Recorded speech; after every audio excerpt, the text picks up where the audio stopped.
반갑습니다. 오늘은 시편 94편 중요한 말씀입니다. 함께 나누도록 할게요. 1절 말씀 제가 있습니다. 여호와여 복수하시는 하나님이여 복수하시는 하나님이여 빛을 비추어 주소서. 세계를 심판하시는 주여 일어나서 교만한 자들에게 마땅한 벌을 주소서. 자유란 상관이다라는 제목으로 말씀 나누도록 할게요. 달리 표현해 보면 상관 자유를 추구할 수 있어야 합니다라는 제목입니다. 시편 94편은 탄원시로 분류가 되죠. 94편에서 시인은 정의보다 불의가 앞서고 의인보다 악인이 많고 자신의 이익과 유익을 위해서 거짓을 일삼고 또 의롭게 살아가려고 하는 사회적인 약자들을 아주 악독하게 짓밟고 떵떵거리며 살아가는 그러한 사람들이 사는 시대의 중심에 이 시인이 놓여 있죠. 자신으로 인한 다른 사람의 고통과 눈물을 가볍게 여기는 악인들, 또 삶의 최우선이 자기의 이익이 되어져 있는 악인들, 힘이 있고 권력이 있으니까 그것을 앞세워서 타인을 희생시키고 있는 이런 악인들. 도대체 이러한 사람들의 말과 행동들에 대해서 하나님이 침묵하고 계시는 것이 굉장히 고통스러운 가운데 시인이 놓여 있는 것 같습니다. 시인은 그들을 향해서 복수하시는 하나님, 지켜보시는 하나님, 징벌하시는 하나님을 강조하고 있죠. 과연 이 시에서 시인이 전하는 교훈이 뭘까? 다양한 각도에서 우리가 해석을 할 수 있겠지만 저는 그 중에 하나가 이 자유에 대해서 이 자유를 어떻게 사용할 것인가에 대한 중요한 질문을 우리에게 던져주고 있다. 이렇게 이제 개인적으로 생각을 합니다. 다시 1절 말씀을 보면 여호와여 복수하시는 하나님이여 복수하시는 하나님이여 심판하시는 하나님을 기억하라라는 것이요.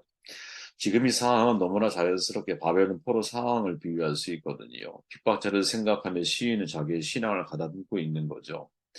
시인은 그들의 심판을 하나님께 맡기며 기도하는 겁니다. 이스라엘의 입장에서 바벨론은 핍박자들이죠. 교만한 자들이고 악인들입니다. 지금 시인은 사회적인 약자로서 고통받는 사람들을 바라보고 있고 그들을 통해 더 마음이 이제 애절해진 거죠. 두 번에 걸쳐서 복수의 하나님을 강조하고 있습니다. 그리고 복수의 다른 표현은 심판이잖아요. 그러니까 후반부에 심판하시는 주여 일어나사 이렇게 말하는 거죠. 시인에게 하나님은 세계의 모든 불의를 심판하시는 분이죠. 그렇게 시인은 심판의 하나님께서 일어나서 교만한 자들에게 마땅한 벌을 주십시오 이렇게 기도하고 있죠. 우리는 분명 마지막 하나님의 심판의 때가 있다라는 것을 믿어요. 중요한 것은 그 심판의 때가 있다고 믿는 사람과 없다고 생각하는 사람들이 자기가 인생을 사는 동안 주어진 자유를 사용하는 모습을 보면 세상을 불행하게 만들기도 하고 세상을 유익하게 만들기도 한다라는 거죠. 저마다 자유를 가지고 어떤 이는 세상을 유익하게 하지만 또 어떤 이들은 세상에 해악이 되기도 하죠. 나의 자유가 다른 사람과 상관이 있다고 여기는 사람이 있는가 하면 나의 자유를 위해 타인의 자유를 구속하는 사람도 있는 거죠. 항상 문제는 바로 이 후자의 부류에 속한 사람들을 통해서 발생을 하는 거죠. 제가 최근에 읽은 책 중에 아주 의미 있는 책이 하나 있는데 영남대학교 박형규 교수가 쓴 자유란 무엇인가라고 하는 책이에요. 저는 참 이 책이 귀한 책이다 이런 생각을 했어요. 제가 책을 말씀드리는 이유는 일반적인 지혜가 하나님이 우리에게 주시는 말씀을 이해하기 위한 중요한 도구가 될 수 있다고 말씀드렸잖아요.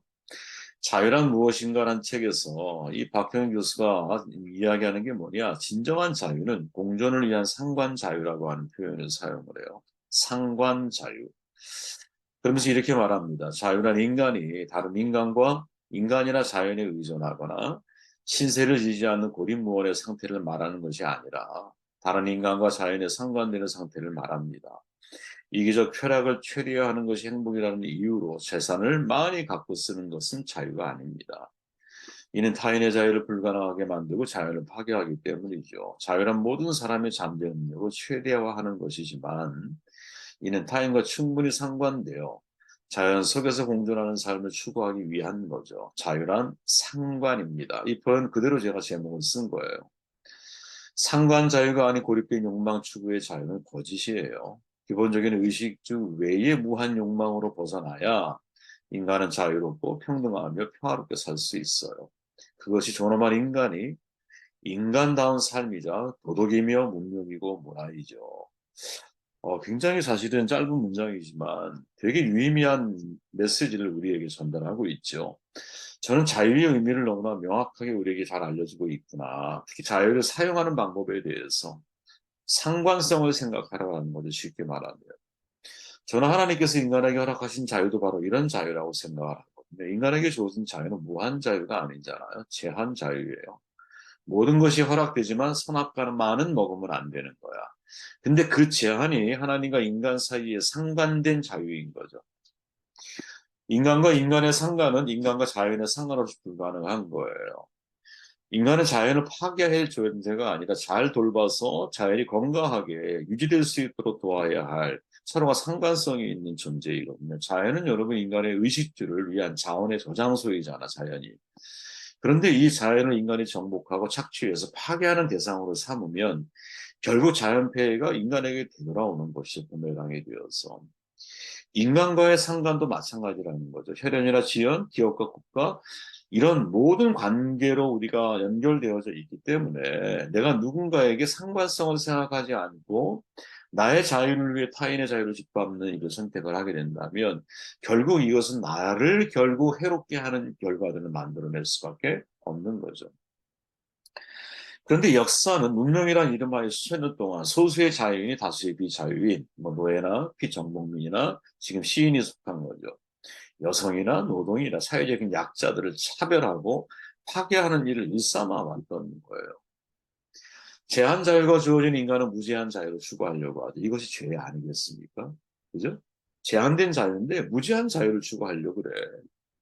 그렇게 이론적으로는 욕망의 절제인 상관 자유가 사실은 파멸의 길을 막는 희망이고 대안이 될 수 있는 거죠.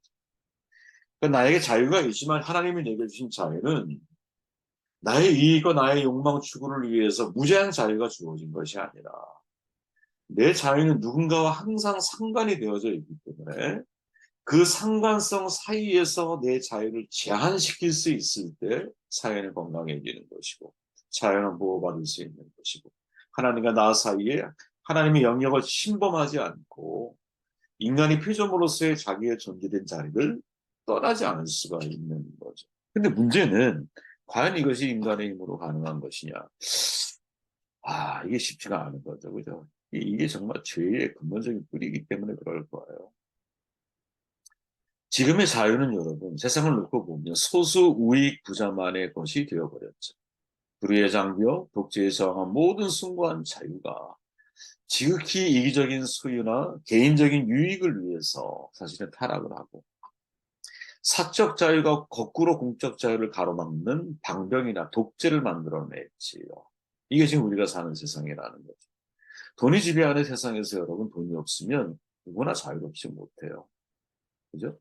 돈을 가지고 있는 소수 부자만이 자유로운 거죠. 그 나머지는 어떻게 살아가느냐? 그 돈을 벌기 위해서 자기도 모르게 돈을 벌 수 있는 구조 속에 노예로 들어가는 거죠. 들어가지 말아라 이 말을 하려고 하는 게 아니에요. 이게 지금 우리가 살아가는 세상의 큰 그림 속에서 놓고 볼 때의 흐름이라는 거죠. 돈이 지배하는 세상에서는 소수의 부자들만이 자유롭다. 이게 여러분 자유주의의 아주 무서운 점이라는 거죠. 다수의 사람들은 그 돈을 얻기 위해 자기의 자유를 잃어가고 살아가는 거지.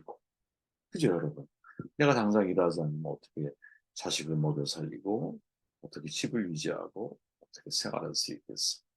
이런 삶이 쳇바퀴 돌듯이 매일같이 반복되어지는 게 지금 이들의 삶인 거죠. 지금 시인이 경험하는 세상은 여러분, 물론 이런 돈이라고 하는 제가 오늘날의 사회 문화를 이야기했지만 그 경험은 아니지만 지금 시인은 자기가 맞대면하고 있는 악인들이 자기의 자유를 추구하기 위해서 그죠? 끊임없이 사회적인 약자들을 만들어내고 끊임없이 사람들을 노예화시키는 이런 과정들을 지켜보면서 그것이 국가적인 차원이 아니라 이제는 포로기를 살아가는 사람들의 입장에서는 서민들의 삶 속에서도 그거를 내가 경험하기 시작하면서 시인이 고백할 수 있는 내용은 복수하시는 하나님에 대한 은혜를 구하는 거죠. 근데 그 이면 속에 사실은 우리가 좀 봐야 할 게 뭐냐. 야, 인간이 자기의 자유를 어떻게 생각하는가에 따라서 세상을 악하게 만들 수도 있고, 선하게 만들 수도 있구나.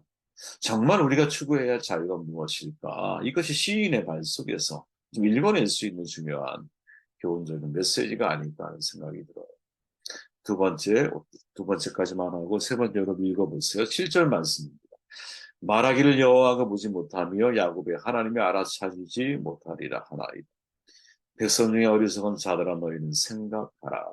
무지한 자들아 너희가 언제까지 지혜로울까? 귀를 지으시니가 듣지 아니하시랴. 눈을 만드시니가 보지 아니하시랴. 3절부터 9절까지에 보면 악인이 승리의 계가를 부리고 있어요. 그들이 마구 짓거리고 오만하게 승리한 것처럼 떠들고 있어요. 자신의 힘과 영광을 자랑해요. 그래서 시인의 입장에서 놓고 보면 악인은 교만하고 교만하기에 악한 거예요.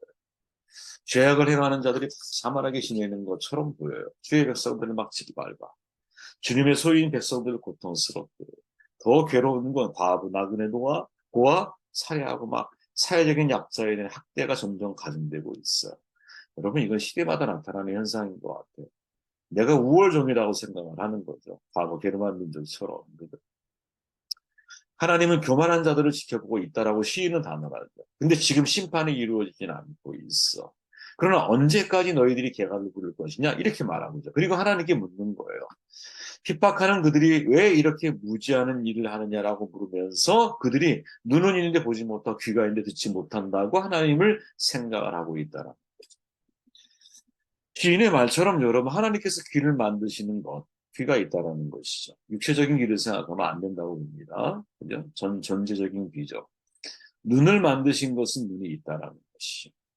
그죠? 인간을 만들 때 눈, 귀 다 만드셨잖아. 그럼 하나님도 보시고 하나님도 들으시고 하나님도 느끼시고 왜? 우리 촉감도 하나님 만드신 거 아니야. 한국말이 너무나 좋은 이유가 보다라는 단어를 아무 데나 쓸 수 있다 그러잖아요. 그죠? 만져도 보고 느껴도 보고 생각도 해보고 다 보는 거야. 한국 사람의 입장에서. 그걸 본다라고 하는 것이죠. 온 오감, 육감까지 볼 수 있는 거죠. 그죠? 이 한국어가 되게 위대한 언어인 것 같아요. 그죠? 그 속에 가장 이렇게 뭐랄까, 이 세상을 표현할 수 있는 단어가 제일 많은 거죠. 한국어. 그죠?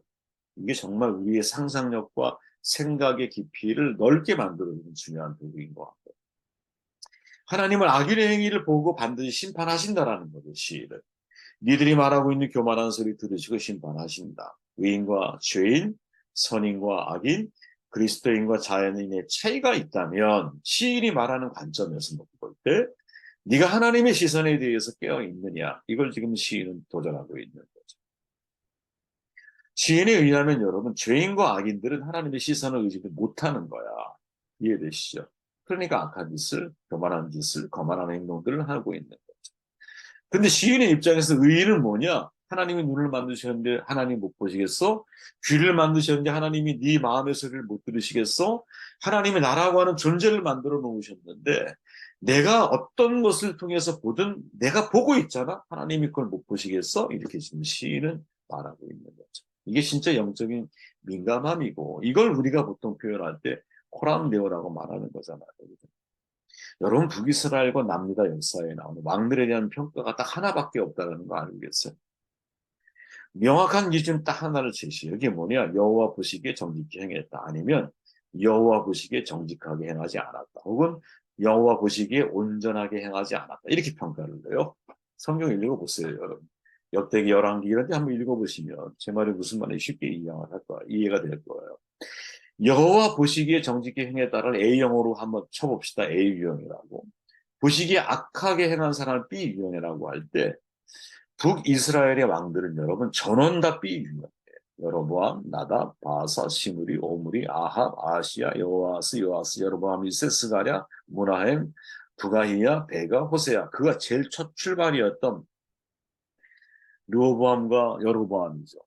여로보암 자신이 그죠? 자기 마음대로 제사장을 세우고 백성들이 예루살렘 성전으로 가지 못하게 하기 위해서 신전, 우리로 얘기하면 성전을 두 군데 만들어 놓잖아요. 그때부터 사실은 실패의 길을 걸은 거예요. 근데 그것이 하나님이 보실 때 북이스라엘 왕들의 공통점은 뭐냐? 다 정직하지가 않아요. 하나님이 보시기에 하나님의 눈에 안 들어오는 거야. 그 사람들의 삶이. 그런데 남유다의 왕들의 또 특징은 뭐냐? 아사 A 유형, 여호사밧 A, 여호람 B, 아하시아 B, 요아스 A, 아마시아 A, 아사랴 A, 요담 A, 아하스 B, 히스기야 A. 뭐 문하세 그다음 나오는 사람은 다 B죠. 그죠? 하나님의 시선을 의식하는 왕들과 그렇지 못한 왕들이 교차돼서 섞여 있죠. 저는 여러분 이게 되게 중요한 인사이트라고 생각해요. 저는 여러분 사실 모든 사람들이 하나님의 시선을 의식하며 살아가는 것을 희망하고 원하고 그러한 우리가 되었으면 좋겠어요. 그러나 만약에 그게 불가능할 때는 누군가 하나님의 시선을 의식하며 살아가는 사람들이 그래도 시대를 정화하게 만들 수 있고 신앙의 정절을 유지하며 지켜나갈 수가 있고 그 사람들을 통해서 하나님이 그 공동체를 지키시는 일들이 더 길어지고 그 심판의 때가 더 멀어지고 이런 상태가 유지되어지는 것이 아닌가. 남유다가 여러분 비록 멸망했지만 70년 후에 복귀가 되잖아요. 다시. 하나님의 언약을 성취하는 사람들은 하나님의 시선을 의식하는 사람들을 통해서 계속 유지가 되고 있다는 것은 사실은 이스라엘 왕들이 우리에게 중요한 역사를 통해서 우리에게 보여주는 교훈이라고 하는 것이죠. 저는 여러분 다윗에게 있어서 코람데우의 신앙은 다윗이 평생을 사는 데 있어서 가장 중요한 우리가 생각할 때 그래도 적어도 딱 한 번은 너무나 큰 실수를 저질렀어. 밧세바. 그죠? 그런데 성경 전체를 놓고 봐도 그 밧세바 사건 이외의 다윗은 하나님 앞에 진짜 민감한 사람이에요. 그 밧세바 범한 사건 이후에 다윗이 고백한 내용이 뭐냐? 내가 주께서 보시기에 악한 짓을 행했습니다. 시편 51편에 이렇게 말합니다. 우리의 시선이 누구를 향해 있느냐? 내가 누구의 시선을 의식하며 내 삶을 살아가고 있느냐? 네, 이게 정말 되게 중요한 거죠. 메레메레 되게 루바르신 장로님이 가지고 있는 평소에 신념이시잖아요. 하나님 나의 삶을 저울에 달아보실 거야. 이 말을 달리 표현해 보면 내 삶의 은밀한 중에 내가 살아가고 있는 삶의 무게까지 하나님이 다 바라보시고 나서 거기에 맞는 삶의 자리, 사역의 자리, 사명의 자리로 우리를 분명히 인도하시고 이끌어 가시지 않겠는가. 저는 여러분 어, 이 코람데우의 신앙이 우리에게 있어서는 너무나 중요한 신앙이다라는 생각을 하게 되었어요. 마지막 뭐 징벌하시는 하나님은 여러분 읽어보시면 쉽게 이해해 보실 수 있는데요. 오늘의 작은 중요한 메시지는 그겁니다. 여러분. 아, 우리의 자유는 상관 자유구나. 내가 누군가의 상관성을 생각하며 나의 자유를 한계 지을 수 있을 때 그때 세상은 평화롭고 아름답고 더 나은 세상이 만들어질 수 있는 것이고 상관 자유를 만들어 가기를 원한다면 항상 하나님의 시선을 의식해야 되는 것이 생각해 보십시오. 힘이 있는 자가 밧세바를 취할 때 밧세바는 따를 수밖에 없을 거예요. 왕이 부르는데 어떻게? 이제 그 힘이 권력이죠. 큰 힘은 큰 책임이 필요하잖아요. 그때의 책임이 뭘까요? 하나님의 시선에 대한 의식이죠. 그래야 내가 다른 사람과의 상관성 속에서 내 힘을 어디까지 쓸 것인지, 내 자유를 어디까지 누릴 것인지 이거를 생각할 수 있는 것이죠. 이 은혜가 저와 여러분들의 삶 가운데 있기를 주의 이름으로 축원드립니다.